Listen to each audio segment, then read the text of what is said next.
ভাঙা জিনিসকে ঈশ্বর খুব সুন্দরভাবে ব্যবহার করে। যেমন মেঘ ভেঙে বৃষ্টির রূপ দেয়, মাটি ভেঙে চাষের জমির রূপ দেয়, বীজ ভেঙে নতুন চারা গাছের জন্ম দেয়।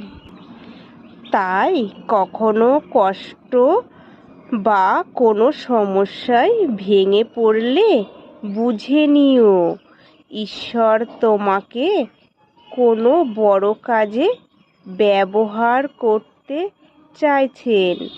ধৈর্য রাখো, সুদিন আসবেই আসবে। শুভ সকাল।